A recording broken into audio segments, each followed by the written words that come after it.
بسم اللہ الرحمن الرحیم اللہم صلی علی سیدنا محمد وعلی آلہ وصحبہ وبارک وسلم۔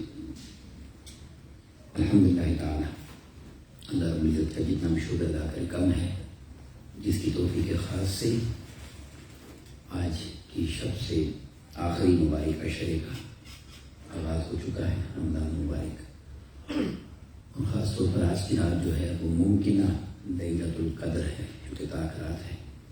اللہ رب العزت ہمیں ان راتوں کی برکات نصیب فرمائے اور ہمیں ان راتوں کو ادب و احترام کے ساتھ عبادت میں بسر کرنے کی توفیق عطا فرمائے۔ آج شام سے ہی اعتکاف والے خوش نصیب لوگ اعتکاف بیٹھے ہیں، چند ایک باتیں اعتکاف کے حوالے سے عرض کرنا چاہتا ہوں۔ یہ ایک ایسی عبادت ہے کہ اللہ رب العزت نے ہر نبی علیہ السلام کو عطا فرمائی۔ پہلے دن سے اس عبادت کو اللہ نے محبوب فرمایا، جیسا کہ اللہ رب العزت نے ابراہیم علیہ السلام کو حکم فرمایا، وَعَهِدْنَا إِلَىٰ إِبْرَاهِيمَ وَإِسْمَاعِيلَ أَن طَهِّرَ بَيْتِيَ لِلطَّائِفِينَ وَالْعَاكِفِينَ وَالرُّكَّعِ السُّجُودِ۔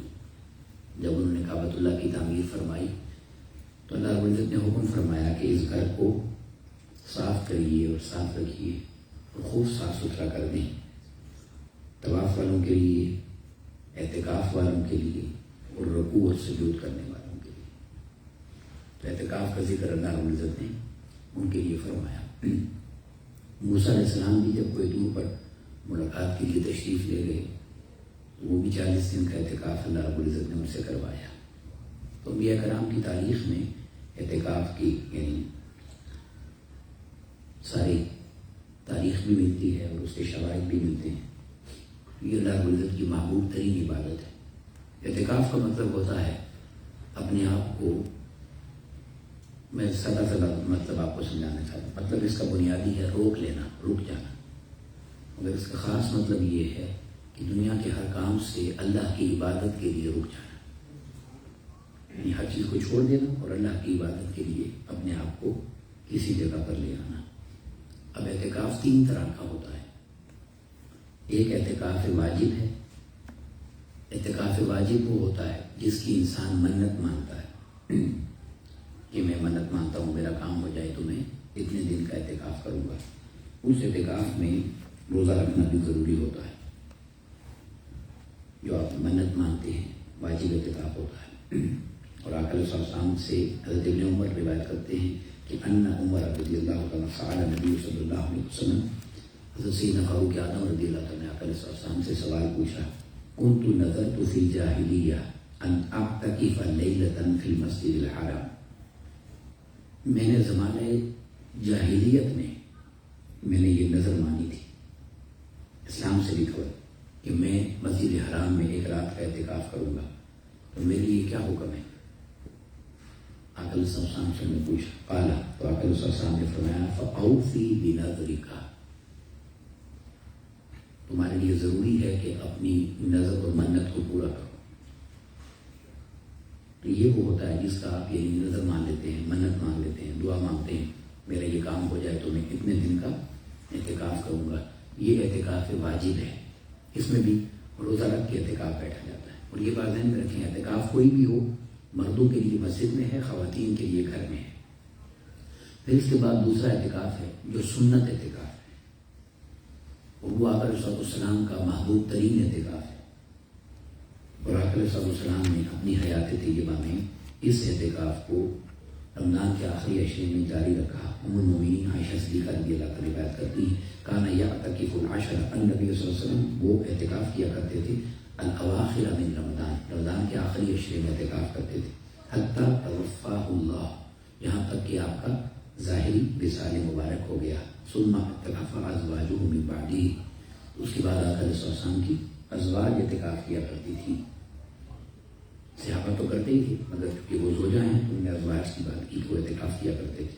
اور آقا صلی اللہ علیہ وسلم نے زندگی بھر اس اعتکاف کو ترک نہیں فرمایا، حتیٰ کہ حدیث پاک میں آتا ہے، ابو ہریرہ روایت کرتے ہیں، کان النبی صلی اللہ علیہ وسلم یعتکف فی کل رمضان 10 ایام، آقا صلی اللہ علیہ وسلم ہر رمضان میں 10 دن کا اعتکاف کرتے تھے۔ فلما کان العام الذی قبض فیہ، جس سال آقا علیہ الصلوۃ والسلام کا وصال مبارک ہوا، اعتکف 20 یوما، اس سال آقا علیہ الصلوۃ والسلام نے 20 دن کا اعتکاف کیا۔ ابھی 2 دن پہلے ہم نے آقا علیہ الصلوۃ والسلام کے علم غیب پر بات کی تھی، یہ بھی اس کی ایک دلیل ہے کہ آقا علیہ الصلوۃ والسلام جانتے تھے کہ یہ میرا آخری سال ہے حیات طیبہ کا، تو اس سال آقا علیہ الصلوۃ والسلام 20 دن اعتکاف بیٹھے۔ اس سے پتہ چلتا ہے کہ آقا علیہ الصلوۃ والسلام کو اس عمل سے کتنی محبت ہے، اور صحابہ کرام وہ جگہ جا کر دیکھا کرتے تھے جس ستون توبہ کے پاس آقا علیہ الصلوۃ والسلام کا بستر لگایا جاتا تھا۔ ایک ستون ہے جسے ستون توبہ کہا جاتا ہے ریاض الجنہ میں، تو اس کے ساتھ آقا علیہ الصلوۃ والسلام کا بستر مبارک لگایا جاتا تھا۔ تو یہ ہے سنت اعتکاف، یہ 10 دن کا ہوتا ہے جو رمضان کے آخری عشرے میں بیٹھا جاتا ہے، اور یہ کوشش کرنی چاہیے کہ اس سنت سے ہم محروم نہ رہیں۔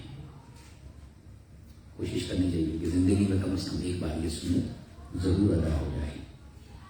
اور پھر اس کے بعد تیسرا اعتکاف ہے، اور وہ نفل اعتکاف۔ نفل اعتکاف وہ ہوتا ہے اس کے لیے روزہ کی شرط بھی نہیں ہوتی، اور یہ آپ کی نیت پہ ڈیپینڈ کرتا ہے۔ جیسے ہم جب مسجد میں آتے ہیں نا تو اعتکاف کی نیت کر لیتے ہیں، نویت سنت الاعتکاف، تو یہ نفلی اعتکاف ہوتا ہے۔ جتنی دیر مسجد میں رہتے ہیں تو اعتکاف کا ثواب حاصل ہوتا رہتا ہے۔ تو نفلی اعتکاف والا جب نیت کر کے آتا ہے اعتکاف میں، تو وہ چاہے 2 گھنٹے بیٹھے، 5 گھنٹے بیٹھے، 10 گھنٹے بیٹھے، 1 دن بیٹھے، 1 رات بیٹھے، جب تک مسجد میں رہے گا اور نفل اعتکاف ہوگا۔ جیسے ہی مسجد سے باہر چلا جائے گا تو اعتکاف اس کا ختم ہو جائے گا، پھر اگر آتا ہے تو وہ نیت کر لے۔ تو نفلی اعتکاف بھی لوگ بیٹھتے ہیں 3 دن کے لیے، 5 دن کے لیے، 7 دن کے لیے، تو وہ چونکہ اس میں شرط نہیں ہوتی کہ آپ نے 10 دن بیٹھنا ہے، تو اس لیے نفلی اعتکاف اپنی مصروفیت کے مطابق لوگ ضرور بیٹھتے ہیں۔ اگر انسان تھوڑا سا بھی ٹائم نکال سکتا ہے تو کوشش ضرور کرنی چاہیے، کیونکہ اس آخری عشرے میں 5 راتیں ایسی ہیں کہ جو طاق راتیں ہیں، اور وہ لیلۃ القدر ہیں۔ کوئی ایک رات تو ہوتی ہی ہے جس کو اللہ رب العزت نے 1000 مہینے سے بہتر فرمایا ہے، تو اس رات کو اگر انسان کو عبادت نصیب ہو جائے تو یہ اللہ رب العزت کی بڑی مہربانی اور عنایت ہے۔ اب 2 حدیثیں میں اعتکاف والوں کے لیے عرض کر دیتا ہوں جو اعتکاف بیٹھے ہوئے ہیں، اللہ ان کا اعتکاف قبول فرمائے، اور اللہ تبارک و تعالیٰ ان کی دعاؤں میں ہمارا بھی حصہ فرمائے۔ جو پہلی حدیث ہے عن ابن عباس رضی اللہ عنہما، حضرت ابن عباس رضی اللہ عنہ روایت کرتے ہیں، علی نبی صلی اللہ علیہ وسلم، آقا علیہ السلام نے فرمایا، قال من اعتکف یوما، جو شخص 1 دن کا بھی اعتکاف کرتا ہے، ابتغاء وجہ اللہ عز وجل، خالصتاً اللہ کی خاطر،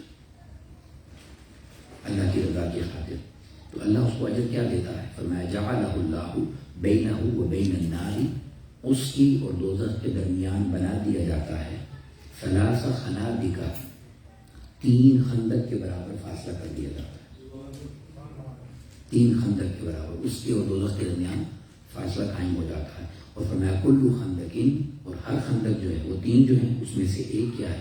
فرمایا ابعد مما بین الخافقین، کہ ان میں سے ایک خندق جو ہے وہ مشرق اور مغرب کے فاصلے کے برابر ہے۔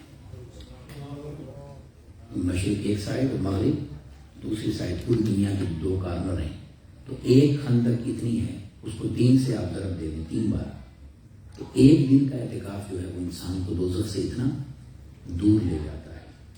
اب اس سے پتہ چلتا ہے کہ یہ اللہ کا کتنا محبوب ترین عمل ہے، کتنا اللہ اس سے محبت فرماتا ہے۔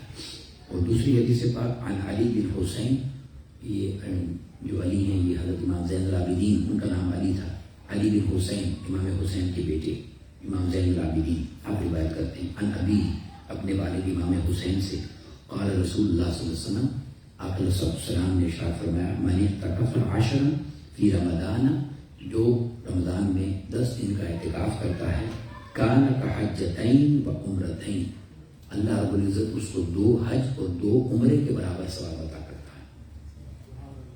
2 حج اور 2 عمرے کے برابر اس کو ثواب دیا جاتا ہے جو 10 دن کا اعتکاف کرتا ہے۔